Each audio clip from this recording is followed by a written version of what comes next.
Welcome, everybody. My name is Amma van Danzig, and it is a great pleasure for me to be the moderator in this exciting moment together with the Dutch Minister of Foreign Trade and International Cooperation. We have a moment together with a minister. Now, we all know that ministers are very busy, and she has made time for us, for which we are really grateful. So welcome, Minister. Thank you for joining us here and interacting with us. You know what you want. You're a minister who wants to get input. You want to get recommendations. You want people to join in as you create your policy paper, and we applaud you for that. So thank you for making that space. Now, those of you watching, take the space you're given. There's a chat. In the chat already, start putting in your recommendations, because this minister wants input. Start putting in your recommendations, your expectations, but you can also put in questions if you like. We'll try to get you answers. As I said, the minister is busy. She doesn't have time for everyone, but I will try to fight for your space as well. In any case, she will get these recommendations, she will look at them, and she will use this input. Now, we will discuss more specifically later how you will use this input. But before we get there, I want to know, because perhaps one day it will be my turn, what is it like to be you? What is it like to be you as a minister? Well, it's a great honor and a great responsibility, and you're kept busy all day long, but it really gives you the chance to have influence on things that really matter to people on a day-to-day basis, and that's for people inside of the Netherlands and outside of the Netherlands throughout the world. So that's a big honor. Yeah. It is a big honor, but it also big shoes to fill. Yeah. Are your feet big enough? I hope so. I guess you will have to tell me in 4 years if I did fill those shoes. But I'm trying my best, and I don't have the answers for everything, to every question, and that is why we have these internet consultations. That's why I love to hear from people at home or at the different missions to get also their ideas and suggestions. Yeah. No, and that's really great that you're taking this approach, because ultimately we all want a more equal, a more fair, more inclusive world that we can all benefit from. Now, your role as a minister, you have a very interesting set of pillars. You have trade, international trade, and you have international development cooperation. How do you see the relationship between these two pillars? Well, I think they can go hand in hand. Obviously, you have countries that you only trade with, like the United States. They don't need any development aid from our side. And then you have countries that really are in need of development aid and cannot really make those developments by themselves. And then you have countries and projects where we can have international trade and development aid combined. So, for example, when you have where we can help different countries in their development by things that the Netherlands is good at. So food, agriculture, but also energy. And those are topics that we can really help develop countries, but also interact in a trade perspective. Yeah. I'm going to ask you another question about this, because you said to do the things that the Netherlands is good at. And I can imagine that in your position, you sometimes are faced with a dilemma where you have the things that the Netherlands is good at and can do out there, and you have the things that are needed out there. How do you decide? What do you think the emphasis for in your position? What is the emphasis for you? Well, for me, it's important to always see where the question is in a certain country. So that is eventually what is important, else we just give aid that a country is not really in need of. So for me, the question starts with our partners, and to see where we can strengthen our partners on an equal footing. Yeah, exactly. All right. It still sounds very complicated and complex to me, but you have this instrument of this internet consultation, this consultation that is going on right now. For those of you who are just joining us, I have this iPad here. Your questions will come in here, which I can then pass on to our Honorable Minister. And she will also get the chat later. So recommendations, questions, please send them in. But I do want to go back to the why. So why have you chosen to do it this way? Why are we doing this consultation process? Well, for me, it's important to have really, because we have a lot of experts, and I can just sit here in my office and draw up some policy, but that doesn't necessarily means that it would be the best policy. So for me, it's important to have the outside brought in. That goes for NGOs, that goes for companies, for the people in the development countries, from also the people with their boots on the ground, who have really seen what it takes to have successful development aid and brought to the right places. So that is the reason why I really think that's why I'm asking for help, actually, just to form the best policy that we can. Yeah. And so now let's imagine I have brilliant ideas that I will email you after this session. What will you do with all this input? How will you? What will be the next step? So the next step is that we are drawing up our policy paper. That will be very high level. I think not everyone will recognize their ideas. Sometimes we have to draw a balance. So maybe it's a good idea, but we also have an idea that counteracts the other idea, and then we have to see where we can go, have the middle road. Yeah. And sometimes, because it's high level, the really detailed ideas will be further incorporated when we are drawing up the policy in the different areas in a more detailed way. So if your idea isn't exactly in the policy brief on the high level, then it might very well be in the execution of that policy. So somewhere along the line, I might find my brilliant idea back. But you are operating in quite a complex space, right? So there's you in your very important, very powerful and influential position, and then there's the policy framework that's already fixed, and then we have this input. So what can really be the impact of my brilliant submission? It's like I said, we have a balance. So we have some programs that are already running. I'm not here to change the policy for 180 degrees, because we do have already good programs in place. Sometimes I think sometimes we need more focus. So we'll have to see, perhaps some programs we cannot put forward anymore, or we want to change the emphasis a little bit, like I said, on what is the Netherlands good at. So it's really a matter of emphasizing, but also of focus. And sometimes we have to make choices. So that's also maybe just to say that we cannot do everything. I wish we could, but we can't, because there's limitation of money. Actually, and all sorts of resources. Exactly. No, but I think the space is there. The people watching will take that space, and perhaps before we continue with the conversation, I should give you an opportunity for a call to action. Perhaps you have a call to action for the people watching, something that you would like them to do, because you said you need help. Yes, and my call to action would be, please fill in the internet consultation. It's very important to have your ideas, your suggestions, to incorporate them in our policy brief, in our policy notes. So please take the space you're given, take this opportunity to help me form a new policy for our international trade and development aid. So for those of you watching, please do this. I am going to ask your assistance for your email address, because I want my recommendation to be at the top of the list.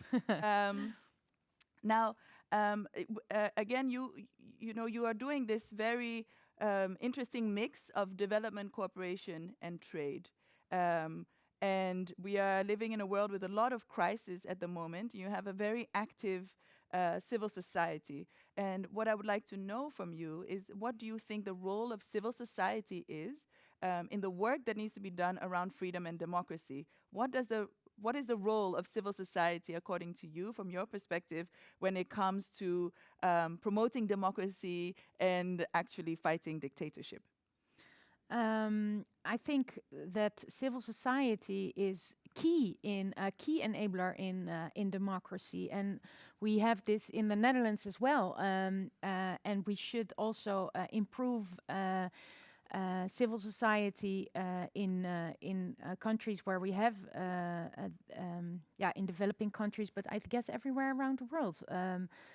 They are really key enablers, and I think that as we see now, for example, I went to Uganda a few weeks ago, and there we saw that the space for civil society and the civic space is really shrinking. And this is something that we really have to keep in mind. I am, when I speak to government leaders, I am also addressing these issues and putting them in the discussions, because I think it is really important to state, but also when it comes to aiding them and having means available to improve this civil society, then that I'm all for it. Yeah.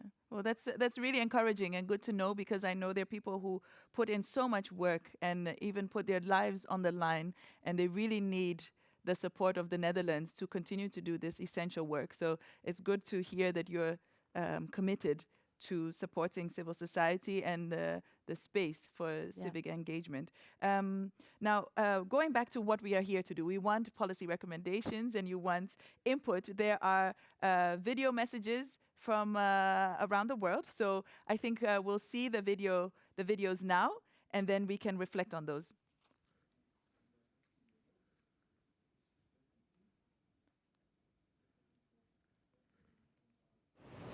Dear Minister Schreinemacher, I've done a little practice, so I hope my pronunciation is correct. My name is Vanya Kibui and I work with Amref Health Africa. I support young advocates to engage policymakers in claiming their rights. This has involved equipping young people with the skills and the tools to engage in effective policy advocacy and get the policy changes that they desire. The median age in Africa today is 19 years old, but our policymakers are significantly older. This means that us as young people are not represented in our diversity. You don't see yourself reflected in the policy frameworks in a lot of our context. However, as AMREF, we have had encouraging results that have demonstrated that the presence of young people in the room when decision-making processes are ongoing is just as important as our voices when it comes to claiming our rights. Even more critical is our involvement when we're evaluating progress and we're co-creating and building solutions on matters that concern us. So my recommendation to you is this, that you would be intentional in engaging young people. Organize an annual roundtable with youth representatives from across the continent where we can have conversations and evaluate the impact of your policies to young people in the continent. You're like a circle that floats around me. My name is Shirini Sof, Executive Director of Just Associates. Thanks to the Dutch government's strategic partnership over the last 7 years, the Feminist Count Me In consortium has supported thousands of diverse leaders, Indigenous women, sex workers, women with disabilities, and trans and intersex people in speaking up and challenging systems of oppression in 42 countries in the Global South. With the space to decide how funding is used, they have been able to strengthen and sustain their organizing for alternative solutions that benefit everyone. However, more can be done. Of all gender equality funding, only 1% reaches local women-led organizations. Most gender-focused funding goes to northern-based NGOs. Of the current 20 Power of Voices consortia, only 2 are southern-led. The Dutch government has played a key role in not just funding, but mobilizing more resources for women's and feminist movements worldwide. We welcome your commitment to strengthen civil society and local ownership in the Global South and to shifting power dynamics for greater autonomy, self-determination, and economic independence. We therefore call on you to actively engage Southern-based organizations in your policy consultation process and to set an ambitious target for funding Southern-led organizations and consortia directly. Hello, my name is Yacinthe Ndolenuji. I work for Job Searchard, an initiative of World that aims to promote youth employment and entrepreneurship. Youth employment in Chad is very crucial to the national development and stability because youth represent more than 60% of a fast-growing population. Leaving youth out of the development process would mean a huge risk for national stability and a great loss of economic potential. With Job Searchard, we place youth at the heart of our interventions. We connect youth to opportunities in the private sector through business training and coaching, but also access to finance. Special attention is put on economic opportunities for the vulnerable youth who may be excluded from the job market without our efforts. We engage in advocacy that helps achieve decent working conditions for youth. And we connect experienced entrepreneurs to starting young entrepreneurs for business coaching and mentoring. What we know from the past is that bilateral development aid does not help Chad and its youth out of poverty. It's time for change. It's time to support the development of the private sector. So it's time to cooperate. SMEs are great in number and form the most inclusive segment of the private sector. It's through cooperation with civil society organizations that SMEs can flourish. Civil society organizations are known to be firmly rooted in all sections of society. We need them to bring together supply and demand in the labor market. There is no thriving private sector without a thriving civil society. Dear Minister, if you want to strengthen SMEs, I will focus your energy on supporting civil society organizations. Only together we can create new and sustainable jobs.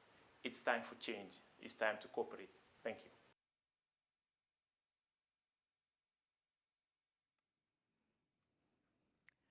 So I hope everyone enjoyed the videos with 3 messages from organizations around the world. And I wonder, dear Minister, as the last speaker said, what do you have some initial reflections on what you've seen so far? Yes, well, I really enjoyed listening to these ideas and these suggestions, and some are already part of the current policy, and some are really suggestions to focus, have a new focus. And I think the first and the third speaker also really focused on youth, and it was also already mentioned that in development countries the population and the majority of the population is really young, aged below 35. And I think that in our policy, we also really have to take this reality into account when we develop it. The Netherlands really already invests in skills and jobs and entrepreneurship also for the youth, and also in strengthening the voice of the youth. And I think it's really important to also take them on board when we are looking into new policy. So the ministry launched an international youth advisory committee in November 2021, and we will also really take the youth, we will also incorporate their ideas and consult the youth when it comes to this new policy note, because it's funny, because when I was young, it never came to my mind that I could also be part of the discussion when it came to the policy. And I'm really happy to see young people already so engaged and really having the feeling that they belong in the part of the decision-making process. And I really want to enable them also to do so, because it's really important that that you have a say in the policy, not only about youth, but also the other policy areas, because eventually it is also something that involves you and the youth. So it's also really a question of mainstreaming youth rather than having a little corner for youth to talk about youth. Yeah, exactly. So I think that I hope that the quality of the recommendations are useful and good, and you can use that. Is there anything else you're looking for the viewers, the people who will watch this later or who are watching now? Are there specific aspects that you're looking into, types of recommendations that you're looking for that you would like to call people on to give input? Well, I think it would be really nice to think out of the box. Yeah. Because we already have good policy, I think, in a lot of areas. So maybe to tweak little things that people are now working in the field themselves and say, we have been doing it like this, but I think that the policy could be more effective, or our resources could be spent more effective in a more effective way if we do it like this or that. But also perhaps things that we had never thought about, and you think, well, maybe that would be a nice suggestion. Please send them in because there are no wrong ideas. Yeah. I'm going to send you an email. So I have some input here, which I would like to share with you because we're looking for this input, right? So here we have a message which reads as follows. How will you tackle the dilemmas which are unavoidable when trying to reconcile the interests of the merchant and the pastor? For example, when it comes to addressing the potential negative impact of Dutch companies in developing countries. How will you address this? Yeah.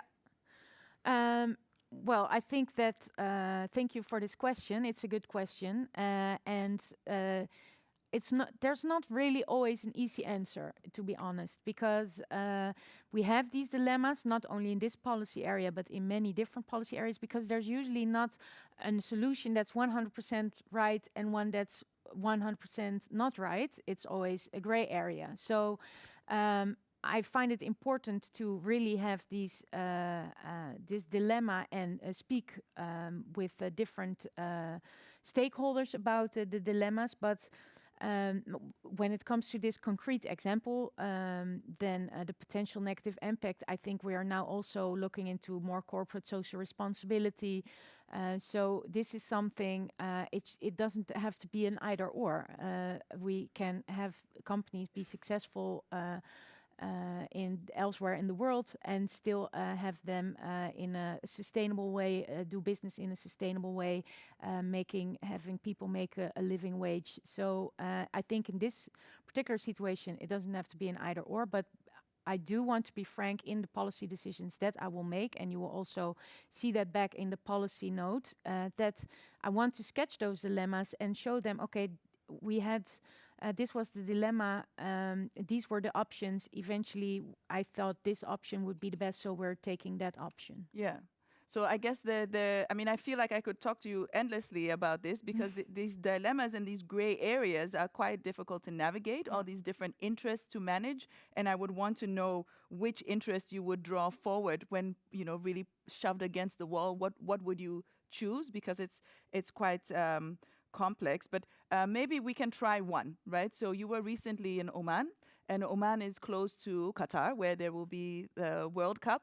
And how would you navigate this complex issue of the relationship between human rights and trade interests? So you talked about corporate social responsibility. How would you navigate this? I think this is instructive for a lot of us. How that works. Yeah, and again, this is really an important question and something that in our political discussions, also in the Dutch Parliament, but also elsewhere in the world, is something a topic of the day. How do you navigate in this question? But I also think that when you really put your back against your trading partner, it doesn't really help with the dialogues. And it doesn't really help with the human rights. So I think you do need to have a dialogue. And in order to have a dialogue and have the other party also interested in having the dialogue, that is also where trade can be instrumental almost, because if you have economic interest, they're more eager to come to the table. And obviously, in the discussions that we have with different governments, we also address human rights issues. And we have been doing, I think my colleague, Minister Hoekstra, also does this. So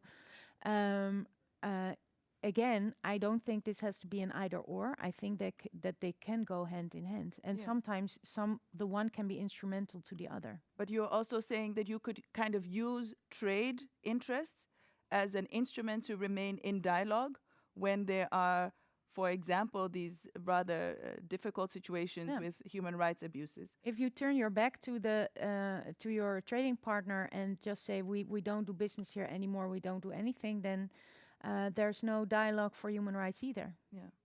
And what would be the role of civil society in a case like this? Well, I think civil society they're on the ground. So in countries where perhaps there's not really the space to do so, we encourage them, and when we can help them with our resources, not in every country, but in some countries, and just addressing the issue and putting it on the agenda every time, that also helps us. And also having the things that are happening on the ground for us to know about them and to inform us about it as well. I mean, obviously, we need to have that information from different sides. Yeah. Maybe I can ask you a question that will give a very clear answer. You have trade and you have international cooperation. Is there one that is more important than the other? No. No. Okay, they're equally important for you. Good. Yeah, I think that's a very clear question within. I'll go back to the iPad. There's someone here who says the Netherlands has been heralded internationally for being one of the leading governments organizing and supporting the crucial role of feminist and women's movements in furthering development and rights for all. Do you foresee the Netherlands continuing and strengthening the role in the coming years? Yeah. A good question, and I think also in the COVID pandemic we've seen it had a disproportionate impact on women and girls.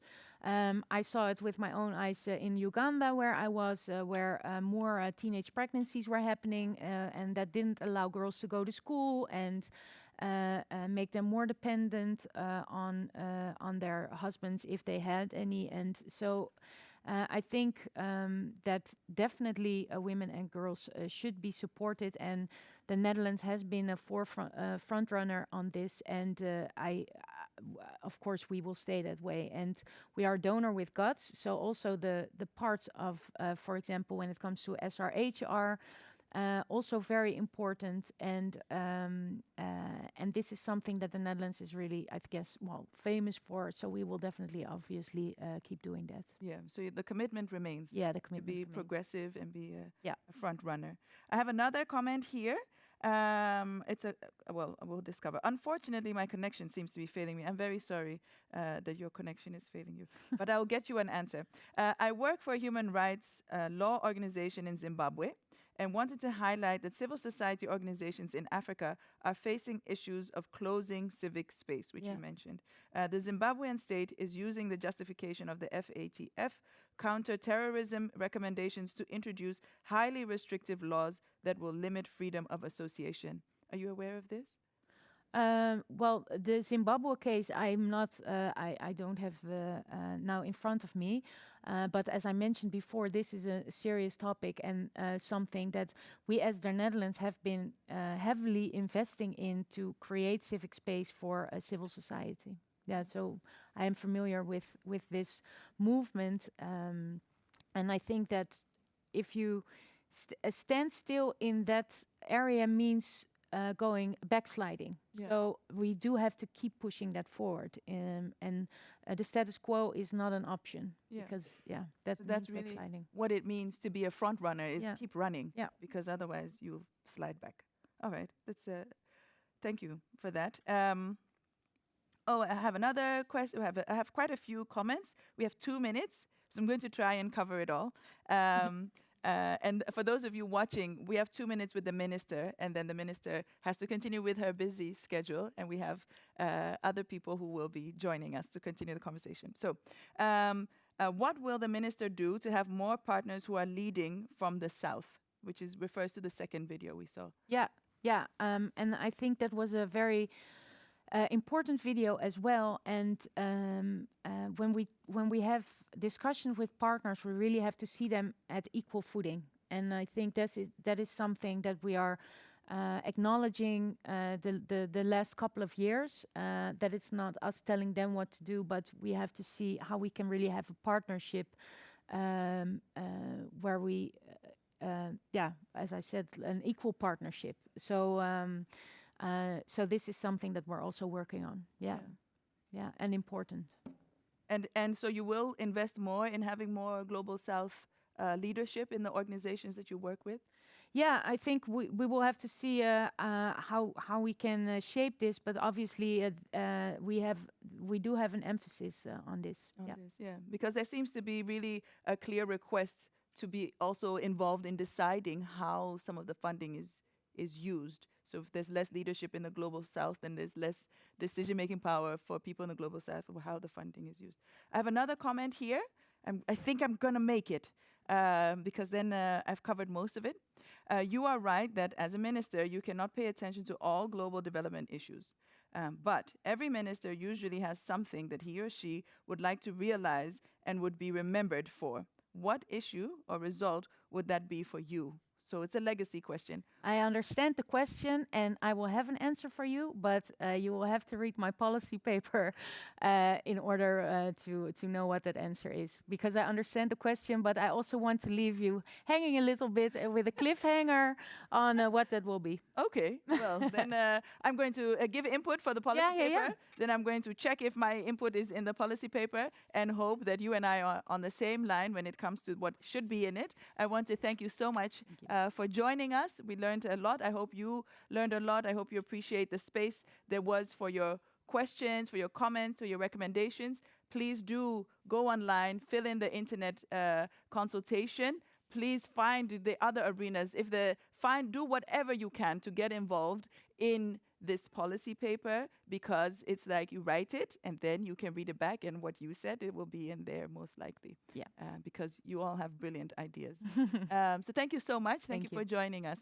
Thank you for having me.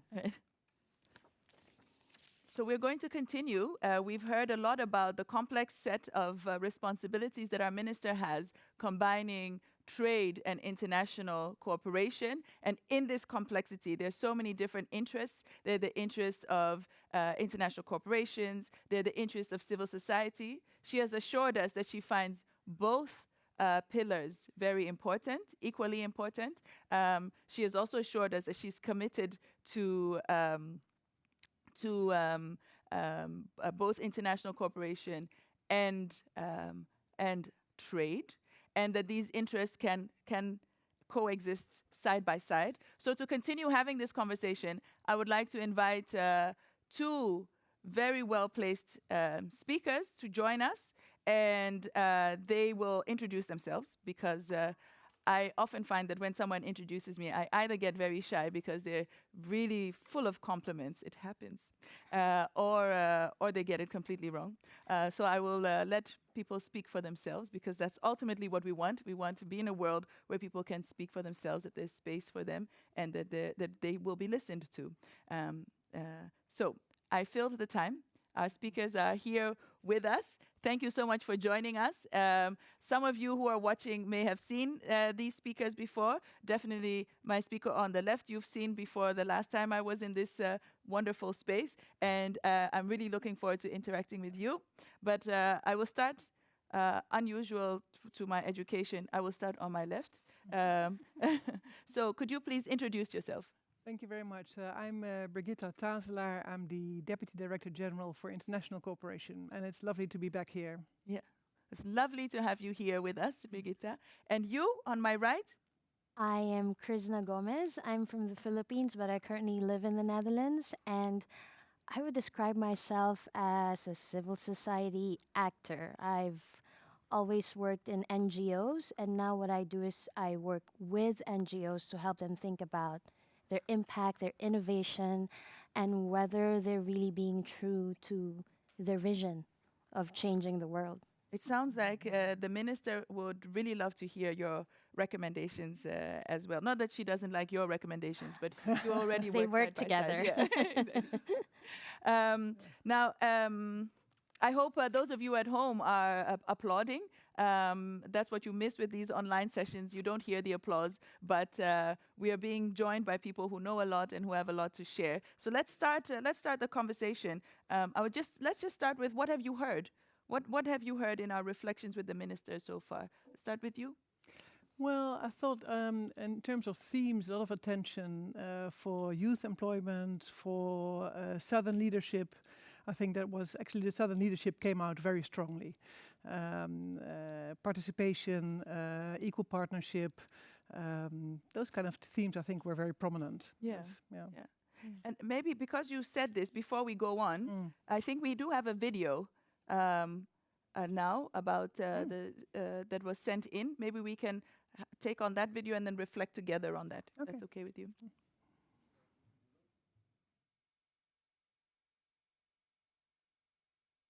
Greetings from South Africa. I'm Liesje John, Secretary General of the Civicus Alliance. Thank you for inviting me to share some reflections on the role of civil society today.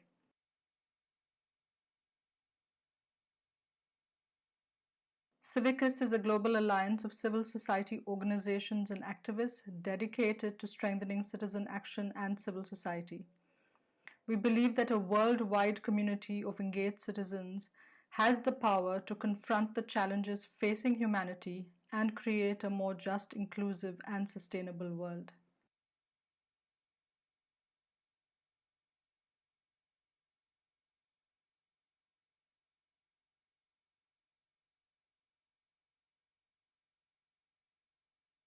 Our data shows, however, that year after year there is significantly less space for people to exercise their fundamental freedoms. Only 3.1% of the world's population currently lives in countries that are rated as open. That is, in countries that enable and safeguard the enjoyment of civic space for all people. Conversely, nearly 2 billion people live in countries rated as closed, where people live in constant fear of imprisonment or violence for exercising their fundamental rights. As Russia's brutal invasion of Ukraine has clearly shown, there is a link between authoritarianism that causes human suffering and the existence of civic space and vibrant societies is severely damaged. Many civil society groups, notably those that are on the front lines of social transformation, are currently struggling to secure the dwindling resources they have relied on and have not been considered in stimulus and rescue packages offered to other sectors during the pandemic.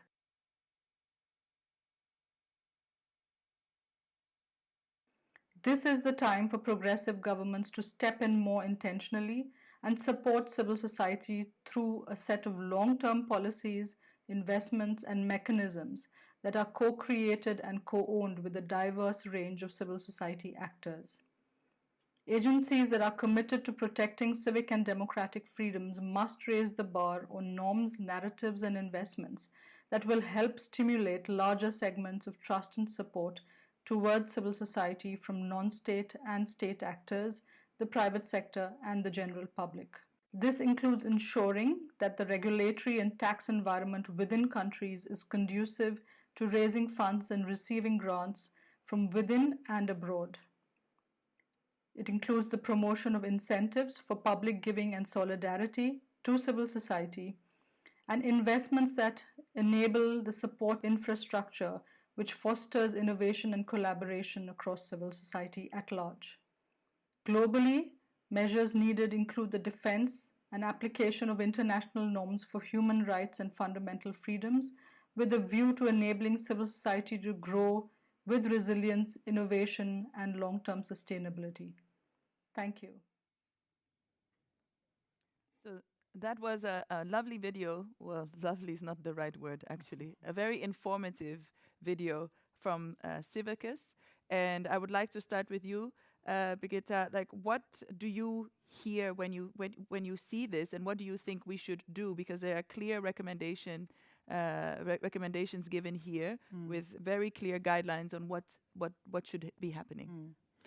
Well, first of all, I must say I'm very happy that you also mentioned Ukraine, because I think it is good to at least mention it during this debate, that a war is going on and that there's tremendous suffering ongoing. And we all feel, of course, for the people of Ukraine and the terrible plight they're in right now. I think the figures are shocking, and there, of course, we know them about the number of people living in countries where there is no freedom.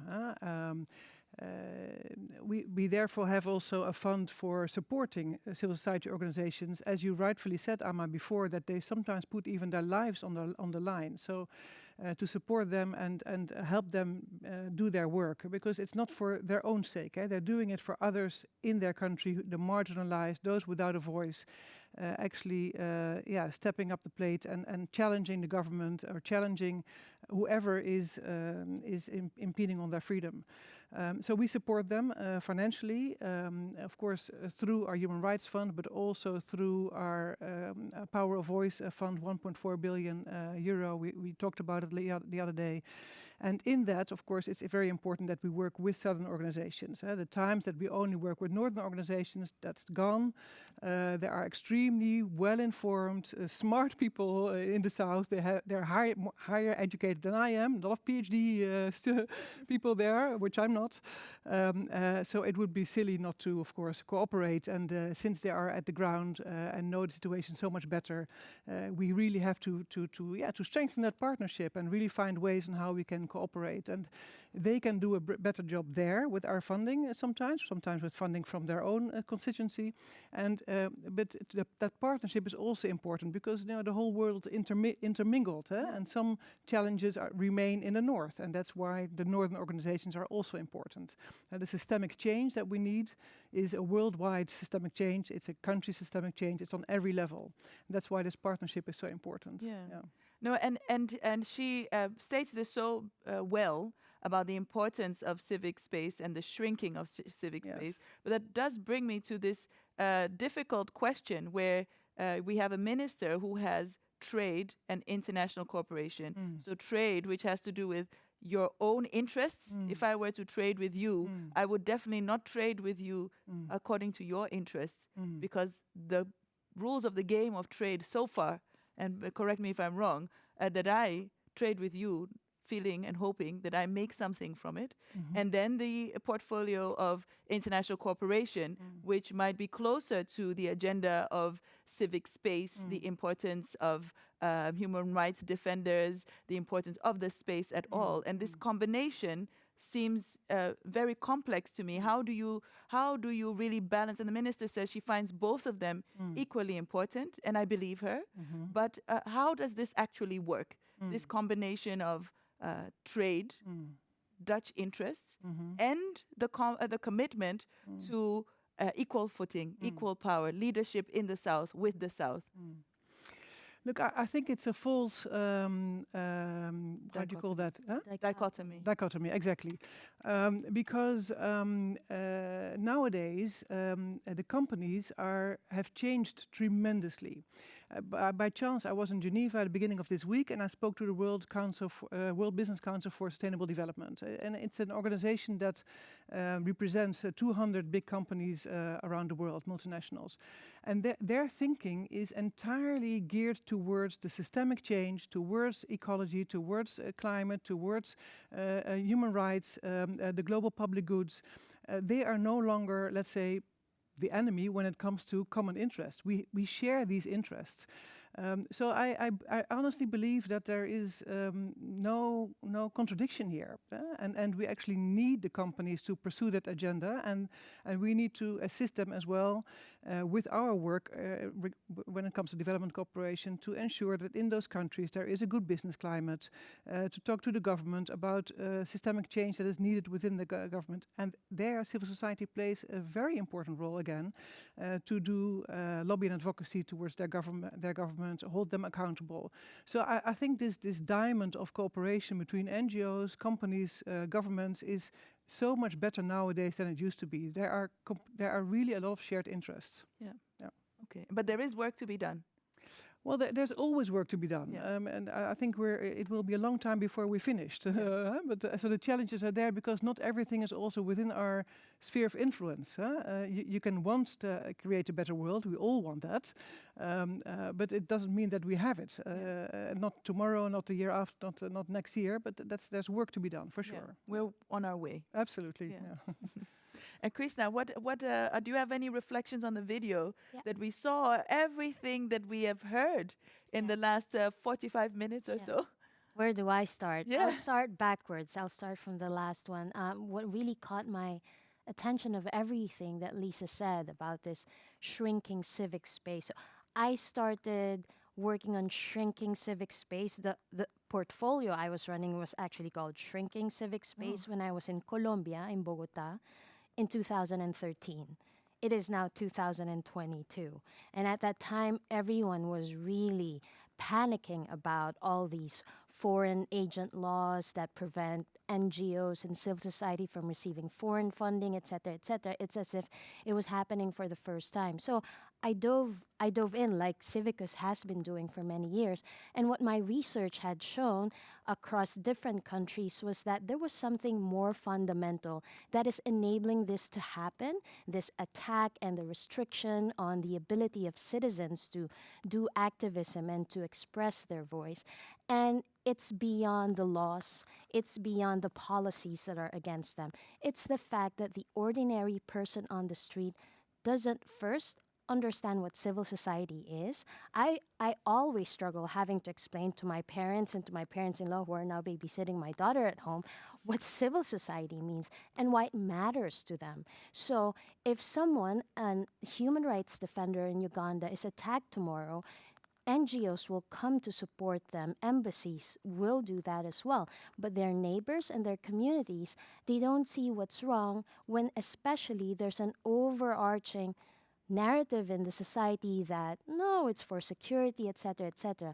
What am I getting at here? It's something that Lisa said, one line, actually one word. She said, we need norms and narratives and policies that support civic space. Norms and policies, usually civil society actors like NGOs and ministries are very good at, but narratives that win hearts and minds, that convince people that democracy is good, we want greater activism, we don't have them. I'm trained as a human rights lawyer. I thought I had all the training I needed. When I learned the law, I learned policy advocacy, I learned to do policy papers and go to embassy meetings to give advice. I didn't know that, in fact, the biggest tool I needed was communications and the neuroscience of winning hearts and minds so that people will believe in democracy and rule of law again. I mean, we even have to start with, why call it shrinking civic space when no one understands it? Why call it civil society when young people, Gen Z, the Greta Thunbergs of the world, and the Malalas of the world, they don't call themselves civil society? When they want to cause change, they don't look for the nearest NGO office in their community to do it. They get their phones and they take action. How is civil society crafted? What is its infrastructure, its culture, and then the policy of development cooperation that enables the work of that civil society? How does that recognize the need to win hearts and minds so that my mother-in-law would not only understand but really put her money in it and be happy to pay her taxes so the Dutch government can go do something she believes must be done out there in the world? And then how do you recognize that the biggest changes now in the world don't happen through the NGOs I worked with, not through Civicus, not through Wilde Gansen, not through the NGOs, but they happen through amplified, unaffiliated, unorganized individuals who have a mobile phone? I can imagine that might be hard for a ministry to make grants of 4 million grants of 500 euros to people who don't have bank accounts, but it's a big question. It's a question it keeps me up at night because we are not apace with the digitalization trend that I know the ministry really cares about, the twin trends, right?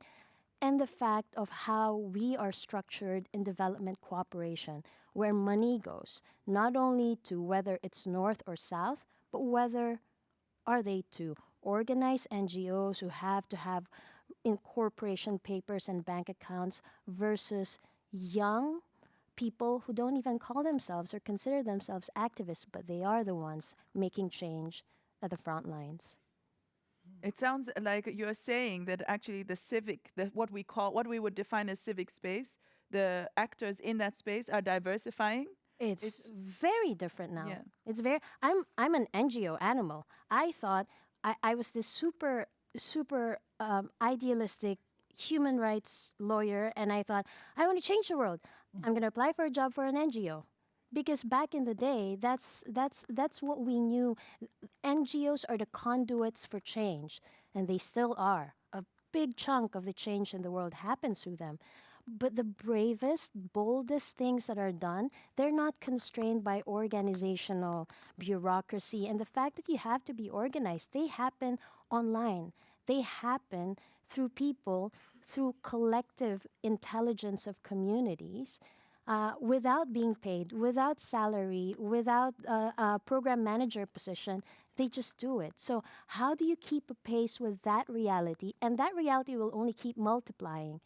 How do you keep a pace with that with respect to a government policy and with respect to how civil society is? Do you think civil society has their finger on the pulse of this change? Not enough. Not enough, but to an extent. You see that, and everyone recognizes that. Just a little, because we're using different terms. Yes. And I think it's important for us to really be clear about because we say NGO as the, let's say, stereotypical civil society actor, and then we have citizens, young people, individuals who are connected to a collective intelligence of community, and these are the people who today are driving change. So and then you have governments who want input for policies, for example, what we're trying to do today. And we have a minister who has invited us for recommendations. So let me try and challenge you here. What would be then the recommendation here?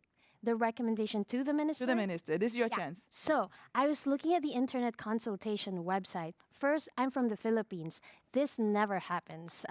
My government, when policy needs to be done, people lock themselves away in a room. They never consult anyone. So this to me is just phenomenal. It's really... It inspires me that government is concerned about input on something so important. That said, when I looked at the webpage, the first thing I thought about was, will my mother-in-law be interested in typing something in here? Especially the questions are big. They're enormous. They have to do with the SDGs. They have to do with gender inclusivity and terror, etc. How do you get input from people who are not yet in this sector? Right?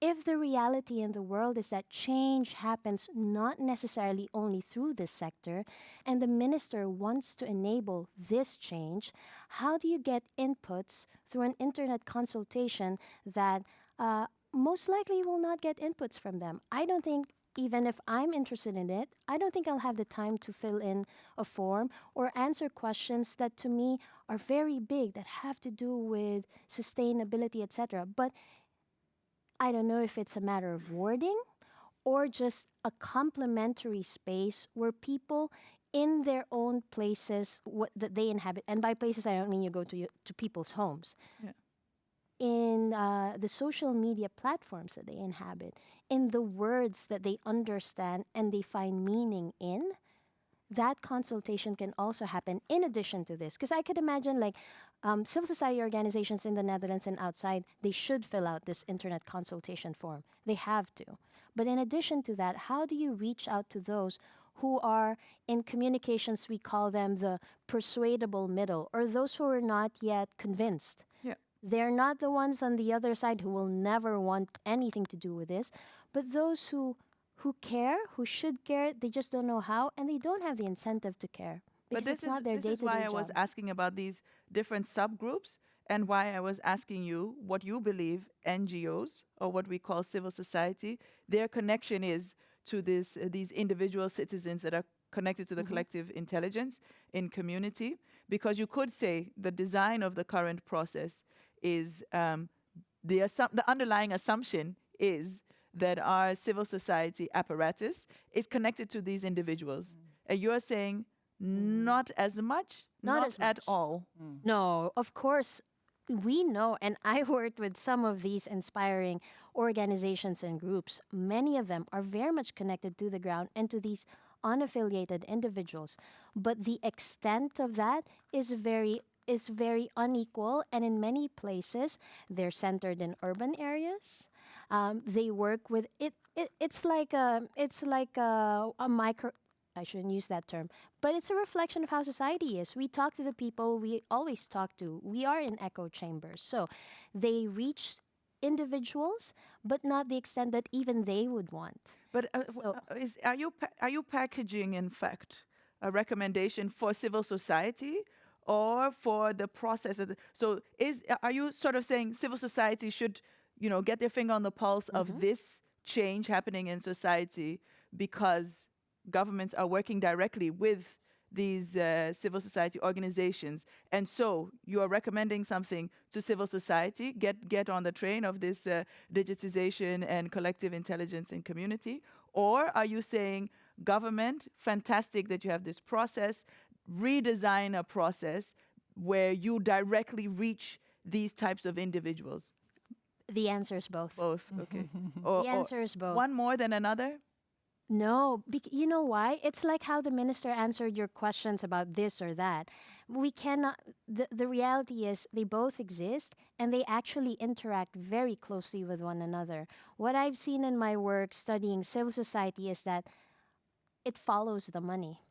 If the money and the policy tells them or encourages them to be this, they will be it. Many NGOs need the money, and sometimes I was one of those people. I was this program manager. I needed money for this project we cared about. There was no money for it, so I applied for an existing EU instrument that was for another thing, just to keep the lights on, pay the salary, so we can do the things we want to do. We do where the money is. So if the ministry, in its policy and in the way it is, embodies a certain way of being for civil society will be it.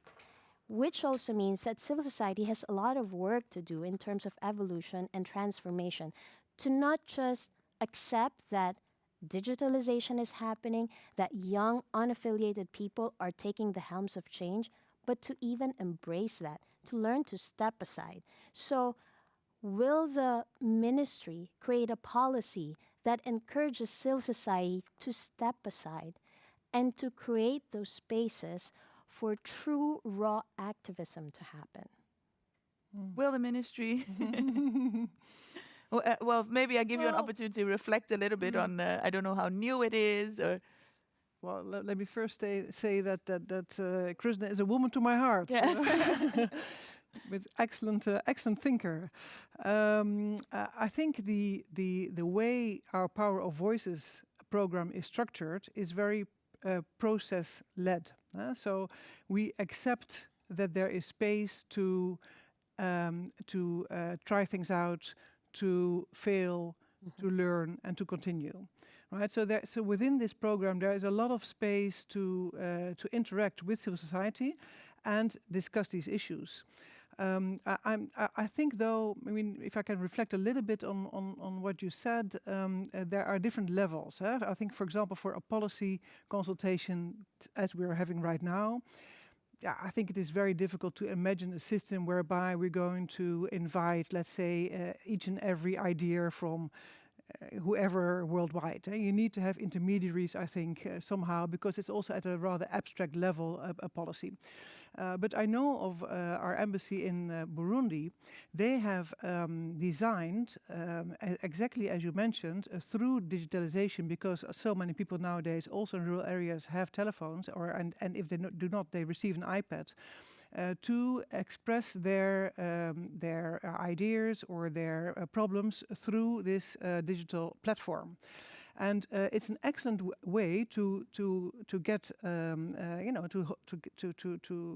get these data and actually go with these very hard data to a municipality, to a government. That an NGO can do that, an embassy can do that. They can do it together, and there it functions really well. So it might be something that can be applicable or replicable for in other situations as well. Because I agree with you. This local constituency building is, of course, very important. Without thinking that you can, grasp this collective intelligence communities, which is built around individuals sometimes, or around an idea which is floating on the internet, and suddenly all these people will gather around that idea. I don't think you can ever channel that into NGOs. That's maybe difficult, right? But to somehow have a better connection between the two, that's, I think, is quite a good challenge, because I've worked in a lot of countries abroad, and I'm sorry to say this, but sometimes we were talking about the high society and not the civil society. We have to acknowledge that as well. But that maybe that is changing as well. But I think that's exactly where the challenge lies. Well, so we have more important input in terms of the really how we arrange our puzzle pieces. Yes. Are there intermediaries? Who are the people? Where are their voices? Who is listening? Because sometimes we say give people a voice. We are not giving anybody a voice. We are not listening. And how do we listen better? How do we create spaces to be able to listen? Are there? So thank you so much for this. Extra curve in an already complex playing field, but it is very important for a transforming field. Now we've heard so much this afternoon from our minister and gotten a lot of input from the people who have joined us online. And I'm wondering, in your opinions, are there areas that also need attention, that need more attention, that maybe were touched on, that we really need to highlight here? Yeah, I'll start. Something on my mind. I'll start with one of my favorite topics, and I read that in different parts of the current policy and what's everything I could read from the website. It's about innovation, really. Civil society now talks a lot about innovation. We need to be innovative, etc. And I've been part of those initiatives in different parts. Yes, let's do innovation, and then let's come up with a report that documents the innovation, and we plaster it on our reports, etc., etc. And then when you look at it, there's nothing really very innovative about it, right? Our definition of innovation is that you change it slightly, or maybe you do it differently, you use a different channel, you use a new technology, and maybe you add a different element, etc., etc. But the fundamental muscle of innovation of civil society really needs a lot of training. What do I mean by that? What I see is that our ability to innovate in civil society is constrained by the space and the money that we think we have to innovate and to fail. I love what you mentioned about failure, because failure is not something that should be avoided, or it's not even something that we should be okay with. We should want failure. So I practice design thinking, and the most brilliant ideas come from failure. So let's please fail. But can you imagine telling an executive director of an NGO somewhere in Malaysia saying, we're giving you money to fail? They're never going to take it. They're like, have you lost your mind? But meaning, tell them that this is money. We don't care about your outcome indicators and your log frames. We want you to just test things at a small scale. Don't use the money for a project and an idea that will take 5 years, and then 5 years later you'll find out, oh, that wasn't a good idea after all. You'd have wasted time, money, and emotional investment by these activists on it. Instead, test it small. You know how we're talking about trade here and businesses. You know how businesses develop their products. They come up with a prototype of it first, a very small, cheap prototype, before going out with a giant iPhone. Why can't we work that way? De-risk innovation, encourage people to try out things, so You learn in the process of testing them.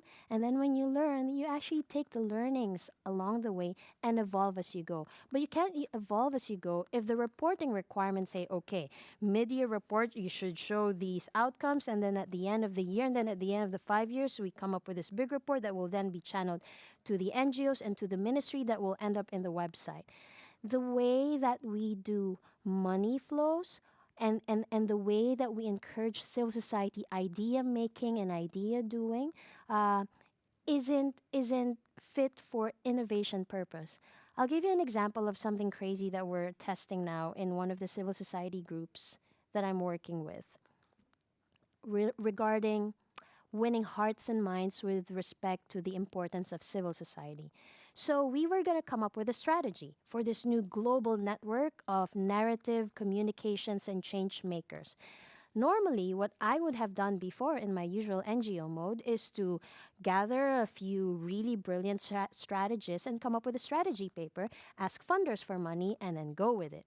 What we decided instead was that I was inspired by this thing called 5 by 5 by 5 from the business world.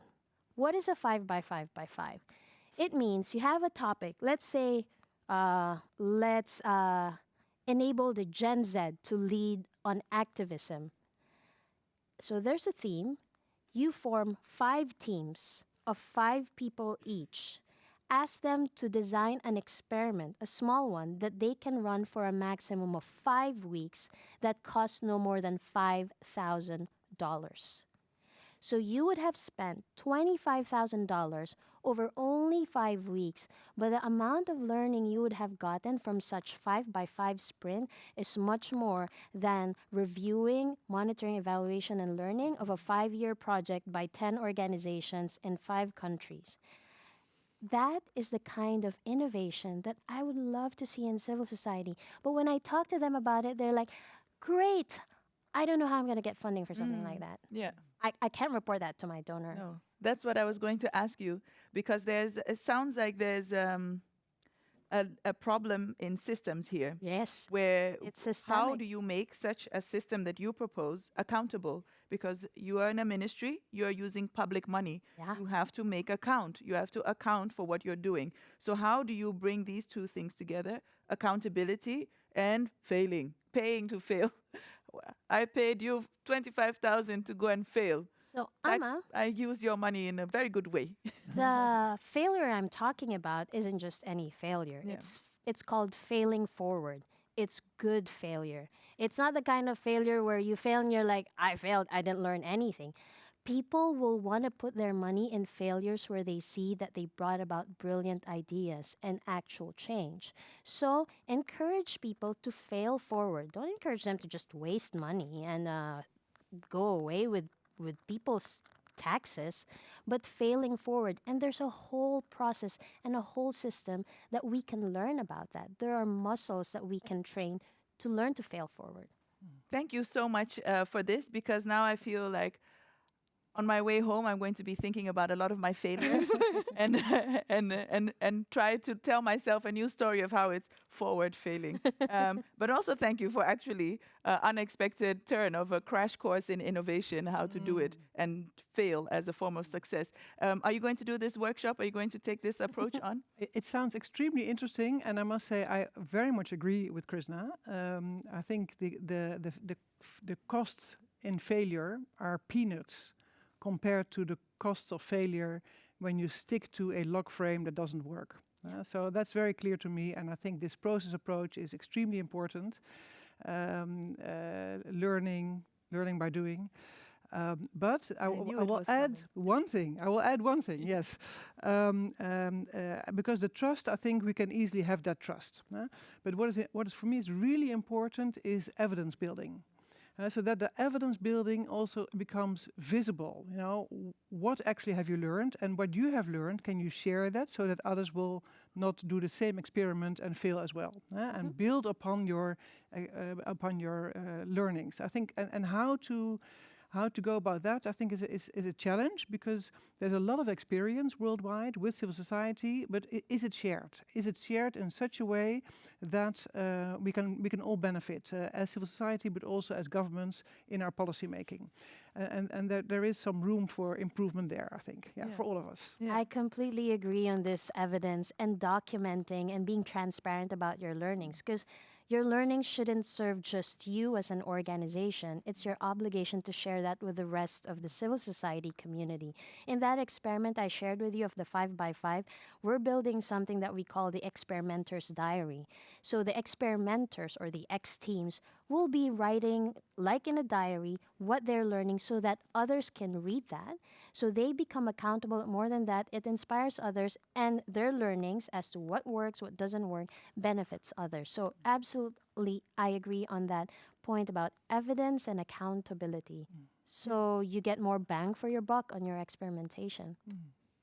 Yeah, thank you so much for this submission, and also for reframing the problem or the issues of innovation in a very actually applicable way. So I'm looking forward to your invitation for the 5x5x5. I want to participate. But I wonder about your ideas. Yeah, You've been saying it a lot, right? I have so many. They plague me. They plague me at night. But I wonder if there are more things that we feel need attention from what we've heard from the minister earlier, because we have 6 minutes on our clock now. Are there more things that we feel need attention? So maybe I can please mention go one thing that is of high interest to us, but not so easy to operationalize. That's digitalization. Yeah. On the one hand, we can mainstream digitalization in everything we do, and we should, because there is efficiency and there is inclusiveness. There is a lot of potentials. But besides the mainstreaming, what I would love to get ideas also from the consultations, or from you, Krishna, from you, Amma, about what should we as a ministry for development cooperation actually do more than we're doing right now when it comes to digitalization. Within a European context, or bilaterally, or with NGOs, or with the World Bank, or what ideas are there? So, question to you. Brigitte, do you mean digitalization by civil society, or around civil society, or the work that they do, or how they operate? No, I think it's more on a higher level even, because there is clearly a gap, a digitalization gap between North and South, and between countries and within countries, and how to close that gap. And it's also part of the European thinking about the global gateway. Yeah. We also want to strengthen our partnership with Africa, and digitalization is an important aspect of that. And there's also a geopolitical reason for that. So there is a need, and there is an interest, and they can get together. They can be combined. But how to go about that? Yeah. So you want ideas? I want ideas. Yes. Okay. If you invite me for the 5x5, I will give you fail forward ideas. Yeah, but I think this is where the whole marriage between trade and development cooperation can really come in, right? So I practice foresight, or futures thinking, and a lot of what's being looked at in that sphere has to do with digital technology or digitalization. And every time I do this and I run it with different groups, like how you captured it, Birgitta, it's different talking to someone based in the north and based in the south. The realities are just very different. They're intermediated by, you can't even talk about 5G in a country where the infrastructure just isn't there and will not be there realistically in the near future. So how do you understand the mediation of constraints in that, and the fact that certain things, including digitalization, is just happening, and how inequality is being replicated in the fact of digitalization. What happens in the Netherlands and in Europe has a very different pace in the South, right? So I think when I'm asked about these digitalization questions, it's really about seeing what makes most sense in the context that we are talking about. Because digitalization itself is not a good thing. It's not necessarily something that we have to do. It has to serve a particular purpose and enable certain things. What are the things that they are most concerned about? What would what would it enable them to do? And maybe based on the needs in that context, let's say we're talking about the Philippines, it might be a modified version of digitalization, or focusing on only on certain things that make sense for them, that is enabled by what is in there. And maybe those that are not yet enabled can be enabled by the trade tools that the ministry has. Yeah. Is this Yeah, there's a world to win here, I think. Yeah, Yes.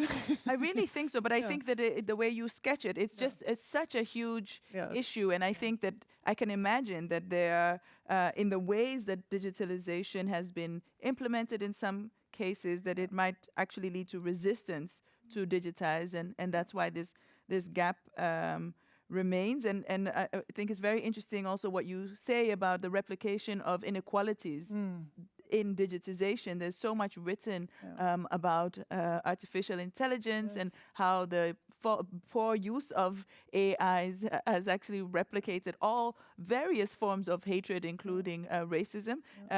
Because if it's in us, we will make it, and then it will live bigger and larger in the world. So I think that you've sketched this very well for us. Also the dangers, and really looking at what is the purpose. Digitization for what, in whose interest. Especially when you say geopolitics, then I have to admit that I think like, oh, but whose interest? Is it going to be used to spy on people? Is it going to be used to be like how many bags of rice? How many? And so that here exactly what happened, but maybe there was a more specific situation on the ground. So I think that there's so many aspects to this that you raise that all I can say at this point in time is invite us. We are here to support with ideas, with thinking, and to look at how else we can address some of these very, very important issues. When you look at digitization, it's not only a gap. There are countries where there's so much innovation, so much forward thinking, and actually scaling of digitization. Perhaps we can learn. I know that, for instance, in Mauritius, it's highly digitized. And what were the conditions for that? And what you say about infrastructure. In many countries on the African continent, we are dealing with power cuts. So we are not going to be online 24/7. And maybe we use our phones more for light at night than any other digital innovation you might be thinking of. So I don't know if there are any other areas of attention that either of you would like to highlight at this point. Well, I think I will mention one other point that I'm very interested to learn also from the internet consultations, and that is fragile contexts. We're increasingly working with our aid in fragile contexts, and that comes with a lot of challenges.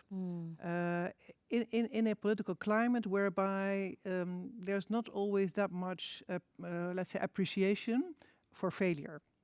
I might embrace it, but not everyone embraces it. And of course, for a minister, it's not always easy to explain failure, as you mentioned before. On a bigger scale, I'm not talking about small learnings. You mean like a failure as in a failed state, or the cost of failure? Failure of our interventions. Right. So you spend millions, and then you achieve nothing, or worse. There are many ways of failure. But when you work in a fragile context, the chances of success are smaller. That's just a fact, because these states are not for nothing fragile, and it's not for nothing underdevelopment and security challenges. So, what to focus on and how to work in fragile states, I think, is another topic that I would be really interested to learn more from their audience. Yeah. Well, I hope those of you at home watching will find your way to send in your recommendations on how to work in fragile contexts and still remain accountable, still build evidence, still build on innovation, still fail forward. How can you embrace possibly embrace failure as a way of learning in a fragile context. It sounds to me like we have so much more to discuss. And I'm so happy, as you said, that there's this phenomenal opportunity to bring in recommendations, to fill in the consultation, to contact the ministry, and to influence policy on this part of the world. I think it's also phenomenal because for so long, we here have been able to influence very fundamental policies in other parts of the world. So thank goodness we finally reached a point where this can happen both ways. I hope whatever barriers there are standing in the way can be removed so that this consultation can continue and can be fruitful. I want to thank both of you for joining me here, that I wasn't sitting here alone talking, because I'm known for my rants. I can go on for ages. And it was a pleasure to see you again, Brigitta, and it was a pleasure to meet you. And I want to thank the minister for joining us, for giving us her precious time, and for sharing her ideas with us, and for inviting us to send her input, to give her recommendations, for reassuring us that civil society is equally important to trade. And I want to thank you for joining us, those of you online, and those of you who might watch this later, those of you watching right now. It's been a great learning experience for me. I have so much to think about as we leave here. And I want to thank the organizers, Wilde Ganse and vice versa, who really stand for the civic space and the engagement of civil society. I hope also for your organizations, there's been so much input and new ideas, fresh ideas on what is possible, what is needed, and how we should be looking at the world, because the world is changing all the time. To everybody, have a great evening, and have a great time processing all of the input. Thank you very much. Thank you. Thank you very much.